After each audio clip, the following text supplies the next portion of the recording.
I knew the transmission was blown the second I walked into the conference room.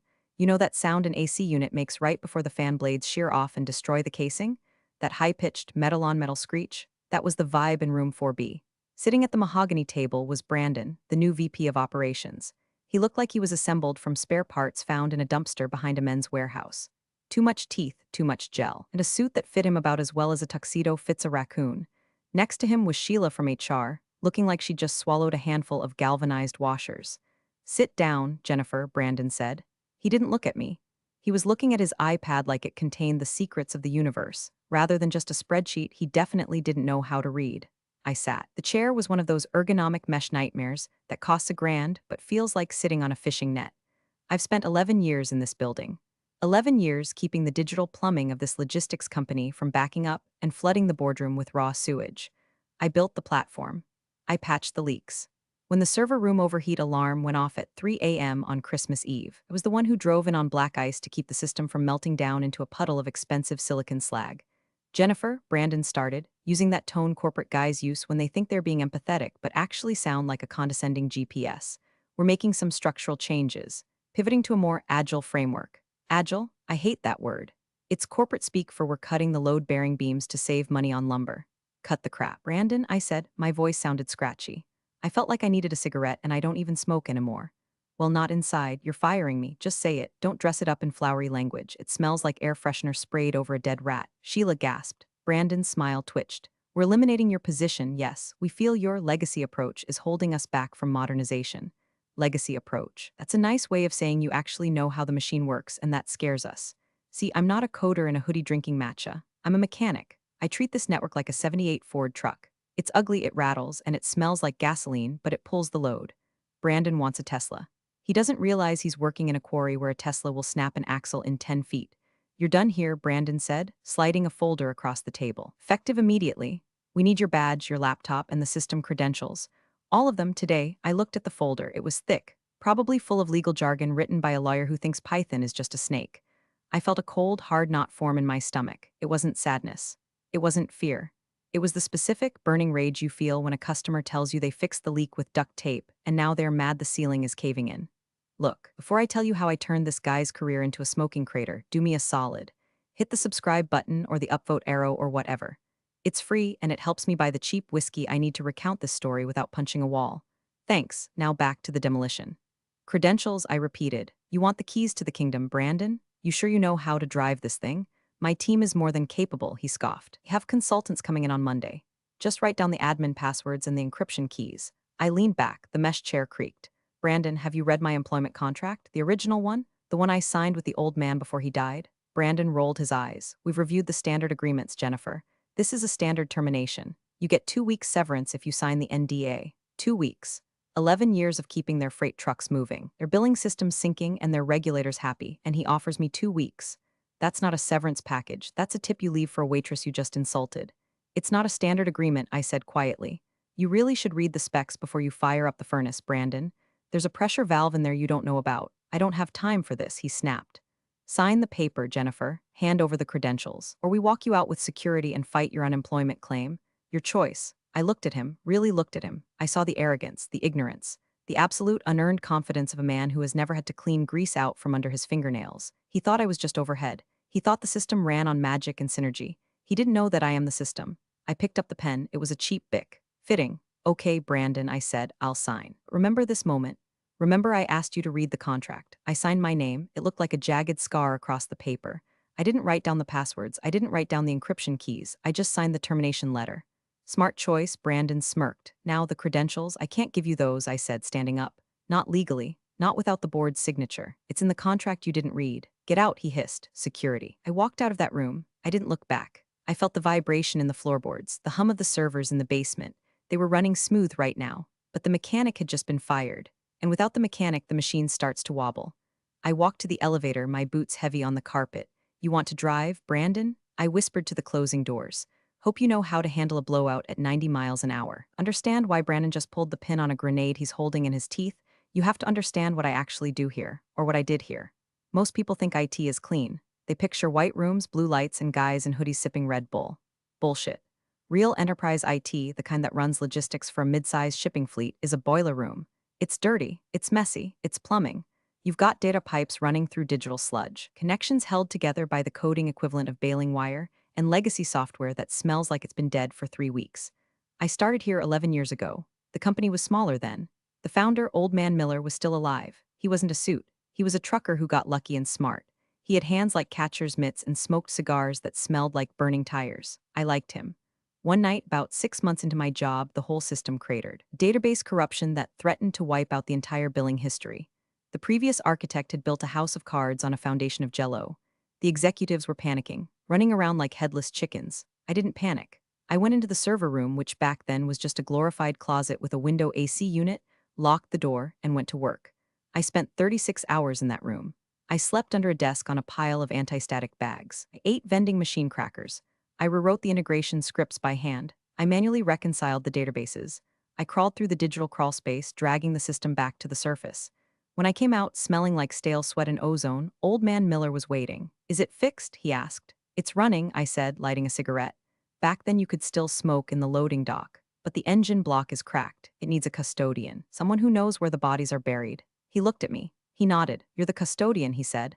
A week later, he put a contract in front of me. It wasn't the standard HR boilerplate. He'd had his personal lawyer draft it. "I don't trust these MBA kids," Miller grunted, chewing on his cigar. "They come in, change things they don't understand, and break my trucks. This paper says you're the key systems custodian. It ties your employment to the software licenses and the regulator certs. Basically, if they fire you without a transition plan signed by me or the board, the software licenses revert to a locked state. Compliance gets flagged. The insurance pulls coverage. I read it. It was dense. It was weird. It was brilliant. It's a kill switch," I said. "It's job security," Miller winked. "And it protects my company from idiots." For 10 years, that contract sat in a drawer. I did my job. Miller died 3 years ago. The vultures circled. The private equity ghouls. And finally, Brandon. Brandon didn't know about the night in the server room. He didn't know that the core dispatch system, the heartbeat of the company, was a custom Frankenstein monster that only I knew how to feed. He just saw a middle-aged woman in steel-toed boots. "I wear them because I like them," sue me, who didn't use buzzwords like synergy or blockchain. He started treating me like the janitor. "Jennifer, can you fix the printer?" "Jennifer, the Wi-Fi in the break room is slow." I fixed the printers. I fixed the Wi-Fi. I kept my mouth shut. I greased the gears. But I never forgot the contract. And I kept the system running. Not a single day of downtime in a decade. You know how hard that is? That's like driving a car for 10 years without ever turning off the engine or changing the oil, and still winning the Daytona 500. I did that. And Brandon? He just looked at the dashboard and thought, "Why are we paying a mechanic? The car is moving fine." He had no idea. When I walked out of that building after he fired me, I wasn't just leaving a job. I was leaving a pressurized vessel unattended. I sat in my truck, an actual truck, a beat-up F-150 that I love more than most of my relatives, and looked up at the fourth floor. "You want to cut the overhead, Brandon?" I muttered, turning the key. "Let's see how expensive it gets when the roof collapses." I drove to a dive bar called the Rusty Nail. I ordered a shot and a beer. It was time to wait. The pressure was already building. I could feel it in my knees. Brandon showed up 6 months ago, smelling like expensive cologne and bad decisions. He had a resume full of startup exits and strategic realignments, which basically means he knows how to fire people and cash out before the check bounces. He brought an entourage. 3 guys who all looked like clones of him, just with varying degrees of hair loss. They were consultants. I called them the Three Stooges, but that's an insult to Mo, Larry, and Curly. At least they had a work ethic. The first thing Brandon did was criticize the interface of our dispatch software. "It looks like Windows 95. He sneered during our first meeting. "It looks like that because it's text-based for speed," I explained, trying to keep the grit out of my voice. "The dispatchers need to input commands in milliseconds.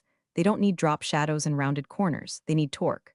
We're upgrading the UI," he declared. "Make it pop, make it pop." I wanted to pop him in the jaw. He forced us to layer a glossy, web-based front end over my rock-solid SQL backend. It was like putting a spoiler and neon lights on a bulldozer. It didn't make it faster. It just made it look stupid and overheat the engine. The dispatchers hated it. The latency jumped from 20 ms to 500 ms. In logistics, that half second is the difference between a truck making a delivery and a truck sitting in a lot burning fuel. I tried to warn him. "Brandon," I said, standing in his office doorway, "the API wrapper is choking the database. We're getting timeouts." "You're just resistant to change, Jennifer," he said, not looking up from his phone. "It's a modern look. Clients love it." "Clients don't see the dispatch screen, Brandon. Only our employees do, and they can't do their jobs. Figure it out," he waved a hand. "That's what we pay you for, or maybe we're paying you too much for too little vision." That was the first threat. Then came the audit. He had his stooges crawl through my documentation. They were looking for dirt. They were looking for a reason to cut me loose so they could bring in their own vendor, some cloud solutions firm that probably gave Brandon a kickback. They found nothing because I'm good. My logs are cleaner than a hospital operating room. My uptime was 99.999%, but they didn't care about performance. They cared about control. They started locking me out of meetings. They started changing passwords without telling me. They started treating the key systems custodian like a squatter they were trying to evict. I remember one afternoon, I found one of the stooges, a kid named Kyle who looked like he was 12, messing with the firewall settings. "What are you doing?" I asked, leaning against the server rack. "Optimizing the port forwarding," Kyle squeaked. "You open that port. You're inviting every Russian botnet from here to Moscow to mine crypto on our payroll server," I said. "Brandon said we need remote access for the new dashboard."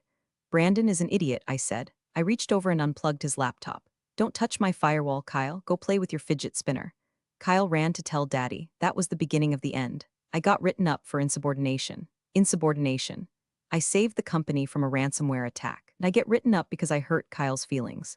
I realized then that the writing was on the wall. It was spray painted in neon orange, so I started preparing.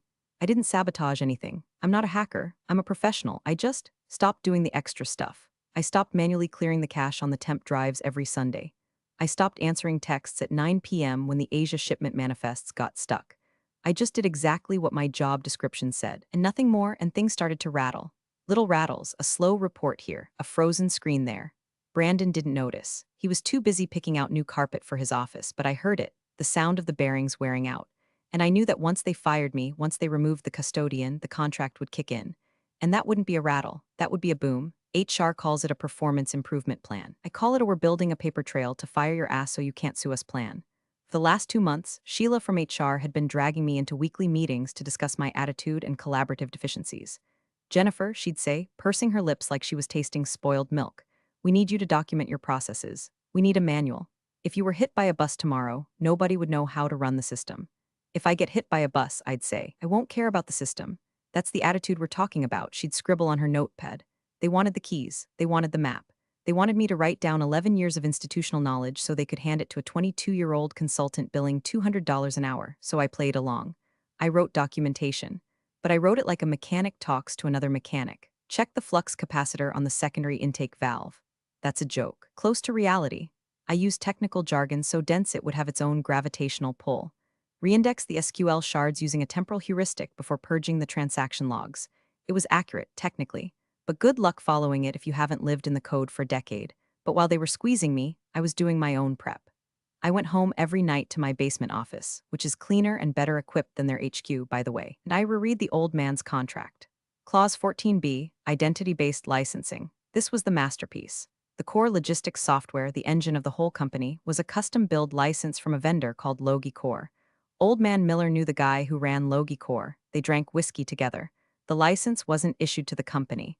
It was issued to the company care of the key systems custodian. Me. My digital signature was the token that validated the license every 24 hours. If I was terminated and the transition protocol wasn't filed with Logicore, the system would interpret my absence as a security breach. It assumes the company has been hostilely taken over. It enters safe mode. Safe mode in logistics means nothing moves, no labels print, no trucks dispatch, no invoices send. It's a dead man's switch. I checked the vendor portal. My name was there, glowing in green.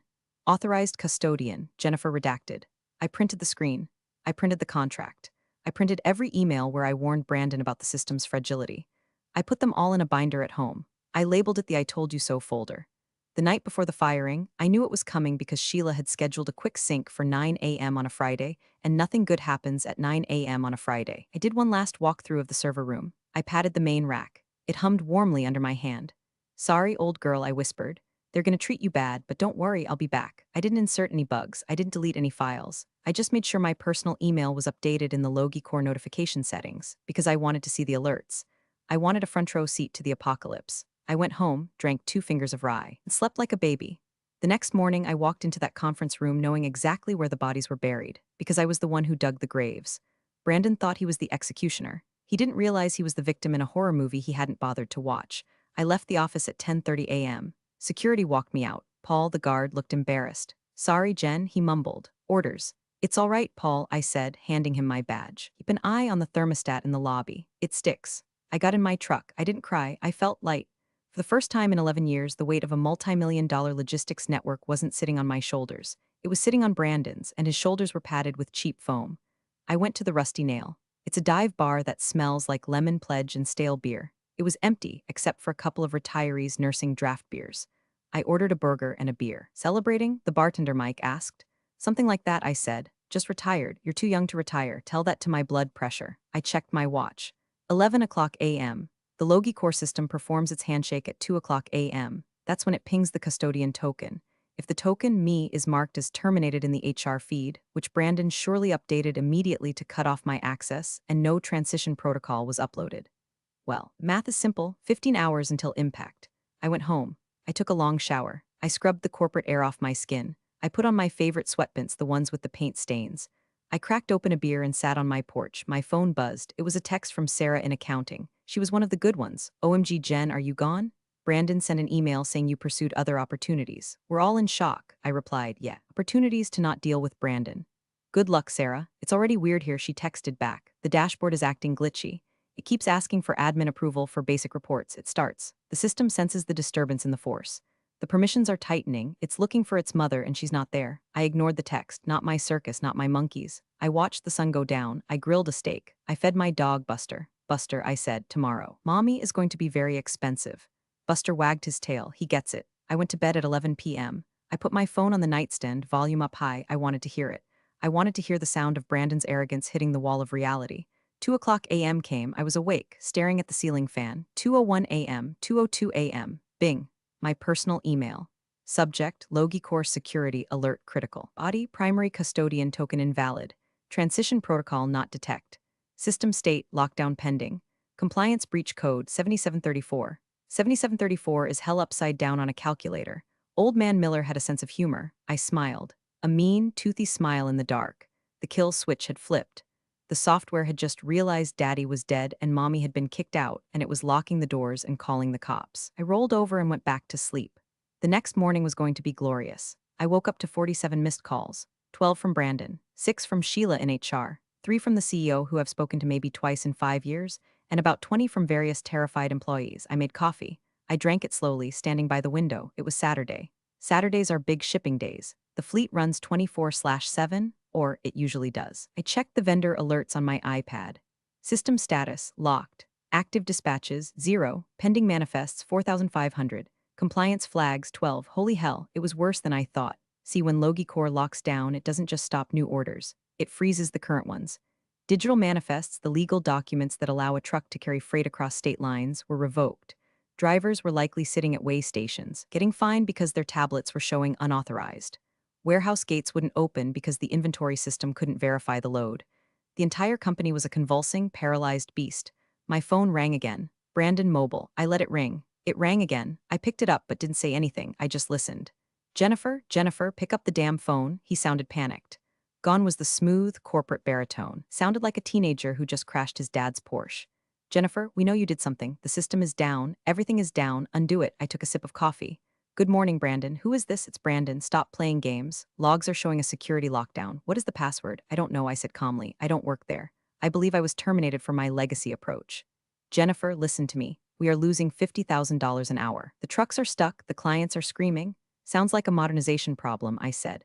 Have you tried making the UI pop? I will sue you, he screamed. I will have the FBI at your door. Go ahead, I said. Call them. Ask them to read the contract. Specifically Clause 14B, the one I told you to read, the one you said you reviewed. There was a silence on the line, a heavy, suffocating silence. What clause? He whispered. One that says I'm the key system's custodian, and that if you fire me without a board resolution, the software assumes you're a hostile actor and shuts down to protect the data.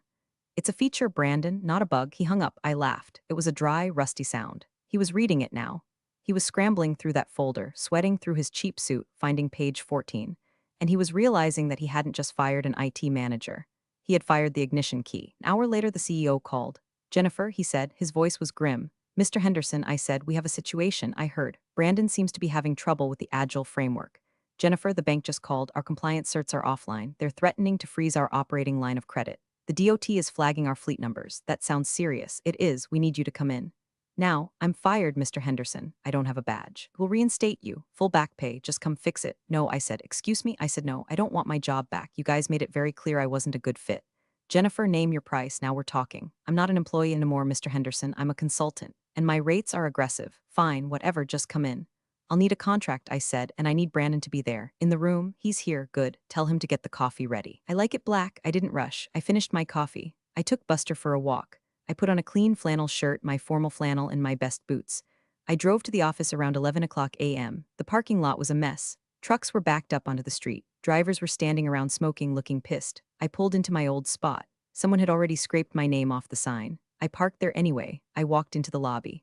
Paul the guard was there, looking relieved. They're waiting for you upstairs, Jen. It's a madhouse. I swiped my badge. It didn't work. Obviously, buzz me up, Paul. He buzzed me in. The fourth floor sounded like a stock exchange floor during a crash, people shouting, phones ringing constantly. The smell of fierce sweat was palpable. I walked to the boardroom. They were all there. The CEO, the CFO, the board chair, and Brandon. Brandon looked terrible. His tie was undone. His hair was messy. He looked like he'd aged 10 years in 10 hours. Sheila from HR was sitting in the corner, looking like she wanted to melt into the carpet. Jennifer, the CEO said, standing up. Thank God, that's Miss Miller to you now, I said, sitting at the head of the table. I kicked my boots up onto the mahogany. I'm an outside contractor. Fine, Miss Miller. Can you unlock the system? Yes, I said. I have the token. It's on my keychain. I pulled out a small USB drive. But before I plug this in, we need to sign some paperwork. I slid a document across the table. I had typed it up before I left the house. It was one page, simple, brutal. Consulting agreement: 1, role, senior systems architect external. 2, rate $400 per hour, minimum 40 hours, billed weekly. 3, retainer, $50,000 upfront, non-refundable. 4, reporting direct to the board of directors. No reporting line to the VP of operations.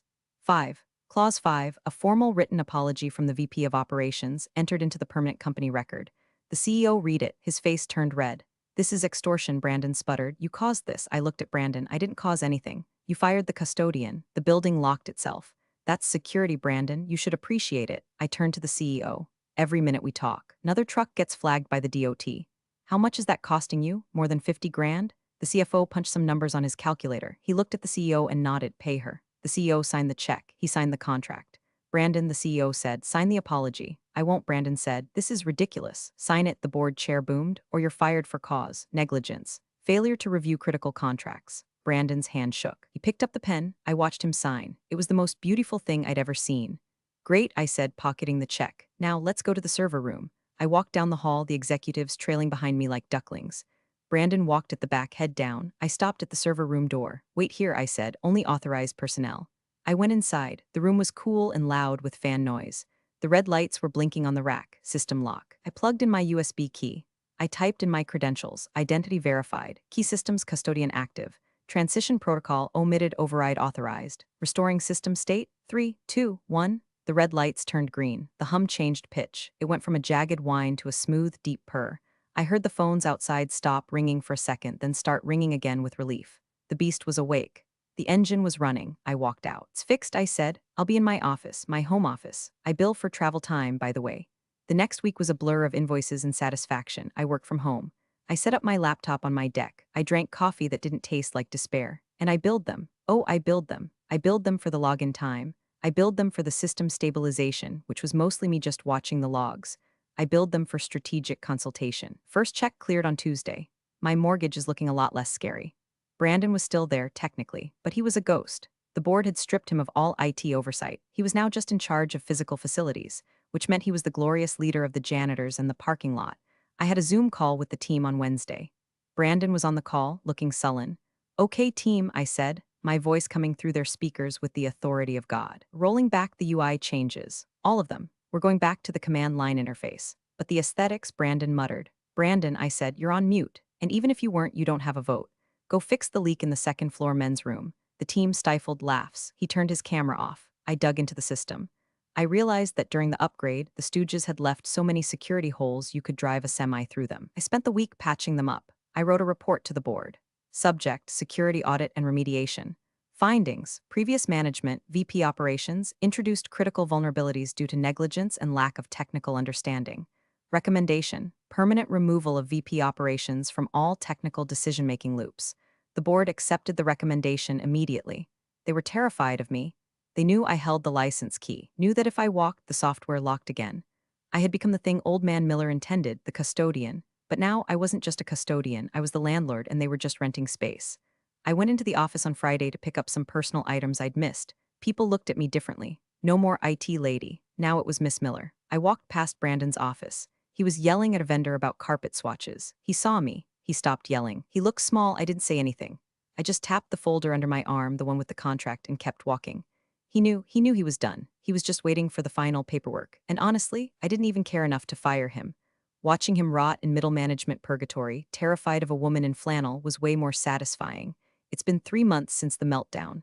The company is running better than ever. The trucks are on time. Dispatchers are happy because I gave them back their ugly, fast black and green screens. I visit the office once a week. I wear jeans. I leave at 2 p.m. Nobody says a word. Brandon resigned last week to pursue other opportunities. I heard he got a job at a startup selling NFT-based supply chain solutions. Good luck to them. He's their problem now. The board asked me to stay on permanently as the CIO. I told them no. I like being a consultant, like the hourly rate, and I like knowing that I can walk away anytime I want and they have to beg me to stay. I did agree to train a successor, though, a young kid named Marcus. Smart kid. He knows Python, but he also knows how to use a screwdriver. I'm teaching him the ropes. I'm teaching him that the cloud is just someone else's computer, and that fancy UIs don't move freight. And I'm teaching him to read the contracts. I'm sitting in my garage right now. It's Friday night. I've got a cold beer Miller High Life, obviously, and I'm tinkering with an old server blade I bought on eBay. I like taking things apart. I like seeing how they work. And I like knowing that sometimes the most important part of the machine isn't the shiny casing or the loud exhaust. It's the nut that holds the wheel on. Brandon tried to strip the nut, and he learned what happens when the wheels come off. So, here's the lesson, folks. Whether you're running a server farm for a logistics giant, don't mess with the mechanic. Don't ignore the weird noises in the engine.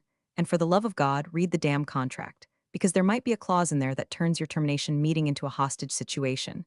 I'm gonna finish this beer. The dog needs a walk, and I've got a billable hour to log for mental health maintenance.